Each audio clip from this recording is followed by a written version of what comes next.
Président, bonjour. Je voulais juste un peu savoir dans quel état d'esprit vous êtes, dans quel état d'esprit vous sentez le club. Après une semaine qui a pas été si agitée que ça, mais il y a eu beaucoup de discussions entre la direction, le staff, les joueurs, les supporters après le revers subi à Lyon. Voilà, comment vous sentez la deuxième véritable partie de saison de l'OM débuter maintenant après la fin du mercato? Bonjour. C'est un moment, je crois, important, non? Mais je préfère pas parler de moi, surtout parce qu'on doit parler de l'institution. Et je suis ici à représenter l'institution, que ça c'est la chose la plus importante. Naturellement, non. Et ça tient à dire beaucoup de choses. Je crois qu'on s'est vu la semaine dernière.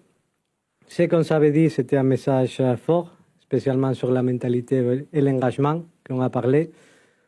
On n'a pas vu ça, je crois, dimanche contre Lyon. Et ça, c'est la chose que, à dire la vérité, ça nous a étonnés à tous qu'on était en contact avec l'équipe pendant ce dimanche. Lundi, c'était un moment important, je crois. Et cette semaine, c'est un moment important. Et les matchs à venir, et ces mois de compétition, c'est un mois très important. Je crois que c'était le moment d'intervenir pour tout le monde. Et bien poser les bonnes questions et la réflexion à l'intérieur de cette groupe pour les clubs, pour tout le monde. C'est un moment important. C'est un moment dans lequel tout le monde on doit prendre nos responsabilités.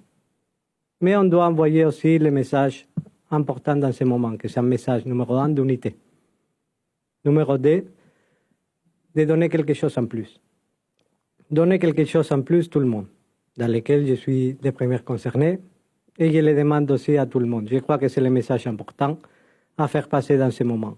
Cette semaine, oui, c'est important parce qu'on peut encore beaucoup de choses, on peut faire encore beaucoup de choses pendant cette saison.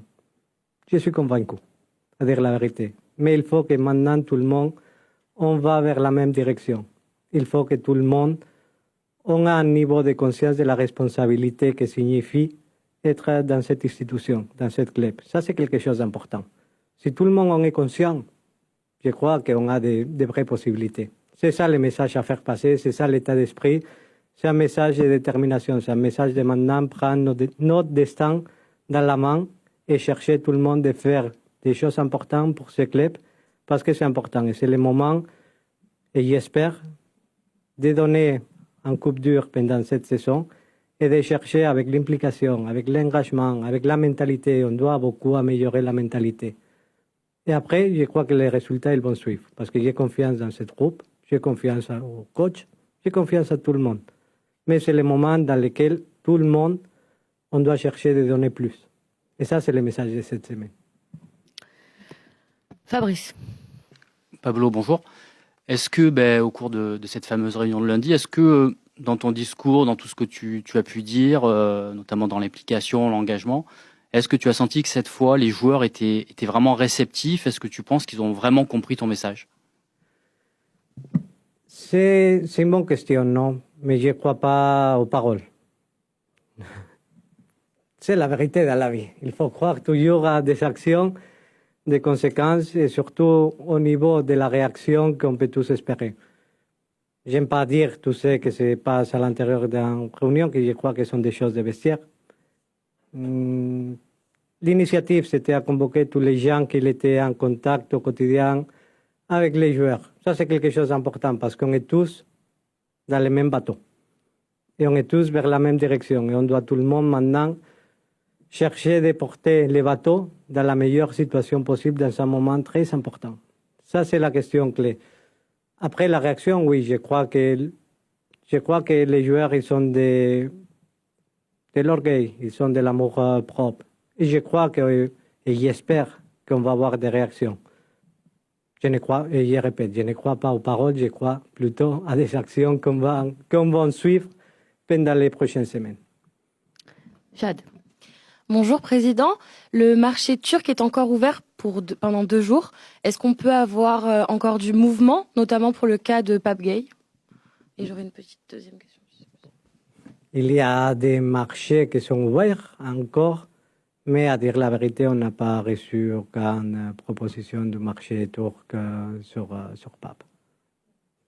Et pour le cas Luis Enrique, le voir sur la liste de l'UEFA, ça confirme qu'il va finir la saison à l'Olympique de Marseille? Oui, il va finir la saison avec nous, même, et ça c'est la conséquence logique des actions, non?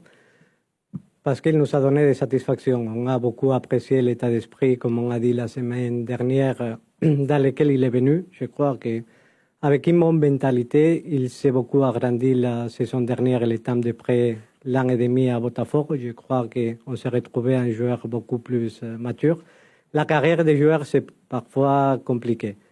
Et la conséquence logique de tout ce type d'action et de la suite logique des actions qu'on a prises avec Luis Enrique, c'est aussi de lui proposer une prolongation du contrat. Flo? Oui, Pablo, bonjour. J'avais 3 questions, s'il vous plaît, pour être original. La première, suite à la réunion hier, alors vous y étiez pas parce que je crois que vous étiez sur Paris, mais les supporters, voilà, voulaient voir les joueurs notamment. Est-ce que vous comprenez cette impatience, cette grogne des supporters qui s'inquiètent du niveau de l'OM et d'un certain manque aussi de visibilité par rapport aux ambitions du club? Est-ce que vous partagez, voire comprenez cette inquiétude? Il y a une chose dans le monde du sport, et en plus ici à l'Olympique de Marseille, que c'est les résultats sportifs. On a dans ce moment des résultats qui ne sont pas au niveau des attentes qu'on a tout le monde ici à Marseille. Dès le club, j'imagine, des propres joueurs, dès le staff, et naturellement pour lesquels on fait du football, qui sont les supporters. C'est normal dans ce moment, quand les résultats sportifs n'arrivent pas, de se poser des questions et d'avoir de l'inquiétude. Ça, c'est le monde du football, et cacher ça, ça serait complètement une chose qui ne serait pas logique. On connaît tout le monde, les clubs dans lesquels on travaille, on continue à travailler, et ça, c'est quelque chose d'important. C'est d'augmenter tout le monde, le niveau d'exigence. Et je crois que c'est nécessaire dans ce moment que tout le monde il se parle. C'est pour ça qu'on a organisé le rendez-vous lundi, c'est pour ça que c'est nécessaire aussi que tout le monde il se dit les choses en face, que tout le monde il se parle d'une façon directe, spécialement parce que dans ce moment, c'est important l'unité et aller vers la même direction. Et que tout le monde soit clair dans les messages et se dit les choses en face. Et assume tout le monde ses responsabilités. Et mes 2 autres questions seront peut-être assez courtes. Est-ce que c'était déjà prévu que Jean Onana et Ulysse Garcia ne soient pas sur la liste? Est-ce que c'est quelque chose que vous avez évoqué en préambule peut-être avant qu'ils signent, ou est-ce qu'ils l'ont peut-être mal pris ou ont été surpris? La liste UEFA, c'est toujours une question importante. Il faut mettre en contexte toute la situation. La première, c'est une décision purement technique, naturellement. La deuxième question, c'est surtout on est limité dans la liste UEFA, spécialement pour le fait de ne pas avoir des joueurs formés à l'intérieur du club et qu'ils te prennent la place des local players. Ça, c'est une question toujours importante au club. Avec une deuxième considération que c'est important, parce qu'on dit les choses, non? Dans la liste A, par exemple, des joueurs comme Sorlo, par exemple, il te prend une place parce qu'il n'a pas passé plus de 2 ans en continuation au club. Ça, c'est quelque chose, plus de 2 ans en continuation au club pour avoir cet statut de rentrer dans la liste B. C'est quelque chose d'important dans la configuration de liste et un problème qu'on doit travailler, spécialement, c'est pour ça beaucoup de travail dans les centres de formation. La deuxième conséquence, c'est dans le moment que tu as un niveau d'inscription dans le marché de janvier, tu peux seulement inscrire 3 joueurs dans la liste UEFA. Dans notre cas, avec 4 joueurs qui sont arrivés, plus l'arrivée et la satisfaction qu'on a avec Luis Enrique, c'est une décision que c'est toujours difficile de mettre des joueurs hors d'une liste UEFA, mais bon, c'était fait avec une décision purement technique prise par les staffs. Dernière question, excusez-moi. Je pense qu'elle est importante parce que le président, Laporta, a pris la parole ces derniers jours, vous le savez, et a cité l'OM comme un club intéressé par la Super League. Vous aviez clamé le contraire fin décembre. Alors qu'est-ce qu'il en est? Est-ce qu'il a inventé quelque chose concernant Marseille, ou est-ce qu'il y a une volonté cachée du club d'intégrer cette Super League? À dire la vérité, je crois qu'il était le premier à m'exprimer, en plus. dans le moment qu'il est sorti la résolution du tribunal européen, faire une conférence de presse, naturellement, on a bien fait voir notre position. Je crois que dans le monde du football actuel, le dialogue, c'est la chose la plus importante. Le football actuel ne peut pas se permettre une rupture de la famille du club, en sortie du status quo actuel de compétition. Je crois que ça peut être une situation très difficile pour le monde du football actuel et c'est quelque chose de très important. Dans aucun moment, on n'a eu aucun type de conversation avec la Super League. Ce qu'on demande, c'est que maintenant, entre toute la famille du football européen, on doit régler toutes les différentes problématiques qu'on a à l'intérieur du football, qui sont beaucoup. Non? Il arrive un nouveau cycle de compétition européenne, avec une répartition, avec toute la question de la solidarité du droit commercial qui vient de l'UEFA. Ça pose beaucoup de questions, non? Spécialement, qui sont les questions aussi qu'en tant que membre du conseil d'administration de l'ECA, du board de l'ECA, on se pose tous les jours et on a un devoir de responsabilité aussi, que c'est comment le pouvoir du club peut augmenter aussi de la prise de décision, spécialement des compétitions européennes. Ça, c'est quelque chose qui, à l'intérieur de l'ECA, c'est un motif de discussion très important, mais je crois que dans ce moment, c'est un moment, je l'ai demandé pour le club, mais dans ce moment, pour le football européen, l'unité, le dialogue et trouver une solution commune à tous les problèmes qu'il y a le football, et spécialement discussion ouverte et positive pour l'avenir du football, c'est nécessaire, mais sans une rupture du système et de la famille du football. Nico. Oui. Deux questions, s'il vous plaît. La première, ça a alimenté pas mal le mercato olympien. Le cas de Jonathan Klaus, la position du club a été surprenante. Enfin, en tout cas, elle a surpris. Qu'est-ce que vous pouvez nous en dire et n'avez-vous pas peur que ça puisse être préjudiciable pour vous et pour le joueur? On va prendre du temps sur cette question, que je crois que ça a été mouvementé. Il faut bien expliquer les différentes situations. Il y a une chose que c'est la plus importante de toutes. Et franchement, que c'est l'institution. L'institution, c'est quelque chose de très important. Et le respect qu'on doit tous envers les clubs et l'institution. Tout le monde qu'on travaille dans le quotidien au club. Avec Jonathan Klaus, c'était une situation dans laquelle,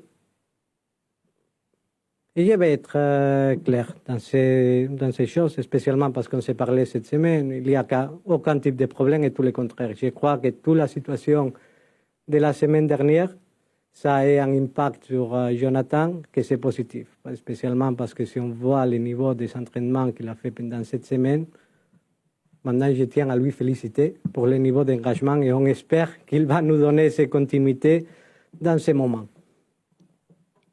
On n'a pas apprécié de différentes choses. Et je parle de vestiaire parce que c'est nécessaire que nos supporters et nos gens, ils connaissent les vérités. On a eu beaucoup de discussions avec Jonathan, que c'est un joueur avec des conditions extraordinaires. Je crois qu'il n'y a pas beaucoup de latéral droit avec les conditions qu'il a Jonathan Klaus comme joueur. En plus, c'est un joueur qui a une sensibilité que c'est spéciale. Et c'est un joueur même attachant. Mais en tant qu'international avec l'équipe nationale de France et dans les moments qu'on demande de la responsabilité, et dans ce groupe, et on le dit depuis longtemps, on a besoin qu'il y ait des leaders dans ce groupe qui peuvent émerger. Jonathan Klaus, en tant qu'international et pour son niveau footballistique et son niveau de participation avec l'équipe, on s'attend qu'il fait l'exemple de beaucoup de situations. En positif, attention, en positif. On a beaucoup discuté avec lui. Ça ne nous a pas plu, arrivé des mois de janvier, qu'ils m'ont fait arriver des différents messages. Ah, c'est Barcelone qui veut les joueurs. J'ai appelé Barcelone, ce n'était pas vrai. Ça, c'est sorti publiquement en intérêt dans notre club. Dans le moment qu'on demande un niveau d'implication que c'est important, ce n'est pas le bon message à donner publiquement et même en privé avec beaucoup de conversations. On l'a fait noter, ce type de situation. En plus, tout ce type de conversation et on peut dire non, les résultats qui sont arrivés pendant le mois de janvier, il a provoqué un effet inverse de ce qu'on souhaitait avec beaucoup des actions qu'on a prises. C'était important, je crois, de mettre chacun à niveau de ses responsabilités. Et dans ce moment, Jonathan Klaus, il doit être un joueur important pour cette équipe. Mais être un joueur important pour cette équipe, il se fait avec toutes les petites attitudes dans le quotidien. Et on attend que Jonathan Klaus soit un exemple pour tous les joueurs, spécialement même avec les jeunes. Et pendant un moment, il n'était pas le type d'exemple positif qu'on voulait. La vérité, c'est que cette semaine, il était exemplaire et un joueur avec lequel tout le monde il a fait l'unanimité de dire qu'il a une réaction positive. C'est ça qu'on s'attend, qu'il ait cette stabilité, que son niveau footballistique lui permette d'arriver à notre objectif collectif, que ça c'est le plus important, et à tous ses objectifs individuels dans sa carrière. Club d'aller vers une prolongation de contrat aussi pour Jonathan Klaus parce que son contrat est prévu jusqu'au 30 juin 2025. Dans les prochains mois, il y aura beaucoup de discussions. Je crois que c'était un coup dur pour tout le monde et on voulait. En institution, ça doit se faire respecter. En institution, c'est beaucoup plus grand que les comportements individuels qu'on a chacun entre nous. Maintenant, c'est le moment du dialogue. Maintenant, c'est un moment de dialogue avec tous les partis. Spécialement, et je tiens, non, dans la conversation à dire tout ça sur Jonathan Klaus parce que ce n'est pas un cas spécial, parce que sa carrière, c'est très particulier. Et je crois que ça va lui faire du bien avoir ce type de sentiment collectif. C'est quelque chose que si lui, il prend ce sentiment de collectif, de se sentir important à l'intérieur d'un collectif, d'émerger parce qu'il a le niveau. Pour émerger, ça va être quelque chose de très important. C'est le dialogue. Et en plus, pour analyser tout type de comportement de Jonathan Klaus, je tiens toujours dans un coin de la tête comme institution. C'est un des joueurs qui a une carrière atypique. Mais c'est aussi lui qui doit se rendre compte des choses qui sont importantes dans la performance. Et vous êtes, j'enchaîne, vous êtes sans doute en ce moment dans une période où vos choix, vos positions sont les plus critiquées ou les plus incompris. Dans quel état d'esprit vous êtes et est-ce que vous vous sentez toujours l'homme de la situation en qualité de président? Moi, parler individuellement, à dire la vérité, c'est pas l'homme à niveau individuel. C'est tout le contraire. Si vous me demandez, parce que c'est la deuxième question, j'ai plein d'énergie, plein de force, beaucoup de détermination et tout le contraire. Je vais donner une vision, une stratégie, continuer à donner cette vision et stratégie qu'on fait depuis beaucoup de semaines et beaucoup de conversations. Et spécialement, il y a une chose que c'est clair. Les résultats sportifs sont les choses les plus importantes dans le football.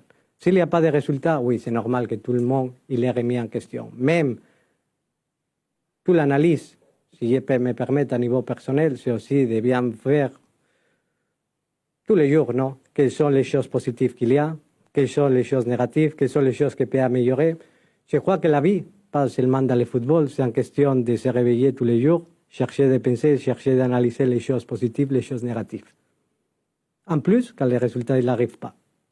Ça, c'est quelque chose que c'est la détermination la plus importante. Stan. Oui, bonjour. Double question en fait sur l'entraîneur Gennaro Gattuso. Déjà, est-ce que lui, vous le trouvez encore combatif, investi? Enfin voilà, comment est-ce que vous trouvez que lui vit cette période difficile pour tout le club?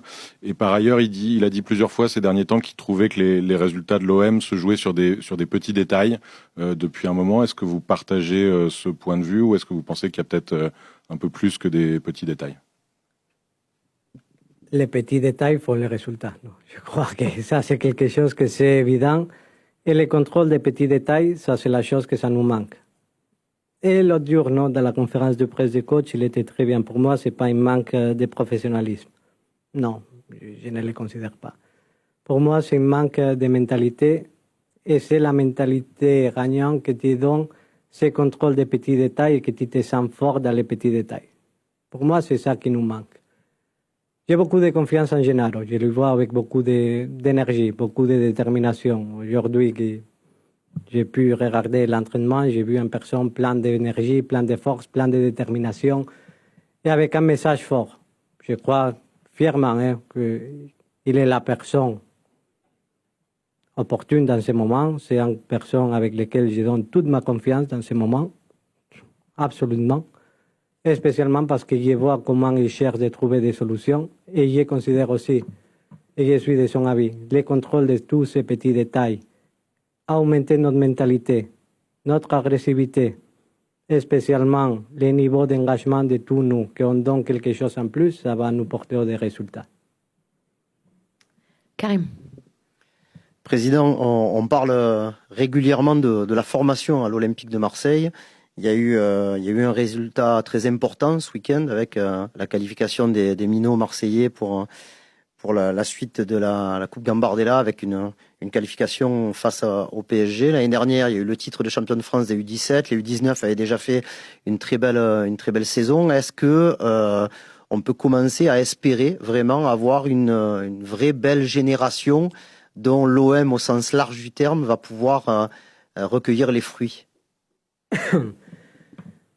On est très content du travail de Marco Otero et Gian Danilo. Ça, c'est quelque chose que ça se voit dans le quotidien. Et je crois que le niveau d'amélioration de beaucoup de joueurs, pas individuellement, parce que depuis que je suis arrivé, à niveau individuel, il avait de bons joueurs, mais sur le travail de la mentalité, sur le travail quotidien, même sur l'impact physique de nos joueurs, ça, c'est quelque chose que ça s'est beaucoup amélioré.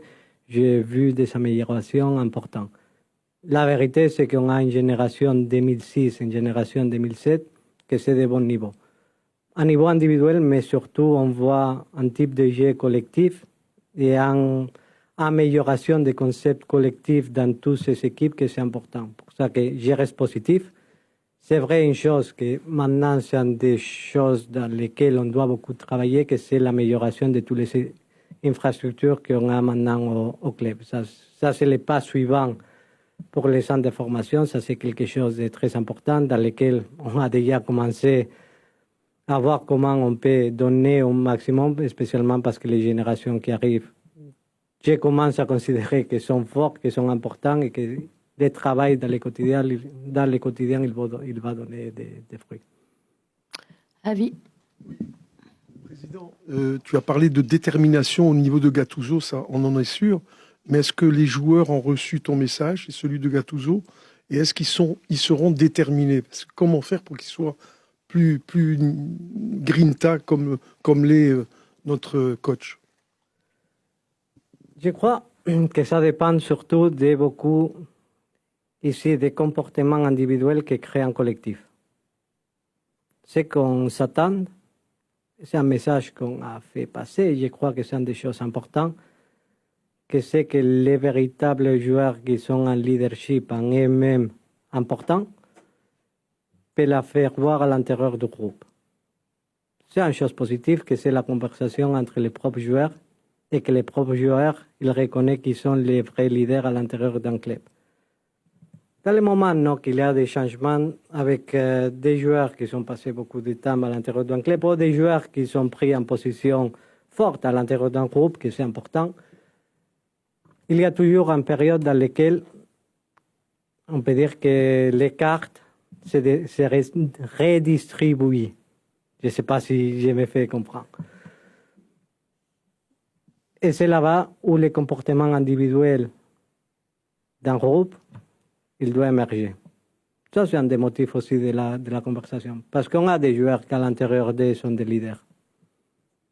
Je vais pas les nommer, par respect à tout le monde, mais c'est vrai qu'il y a beaucoup de joueurs, si tu l'analyses de l'extérieur, qu'à l'intérieur d'eux, ils ont des capacités de pouvoir s'imposer. C'est le moment.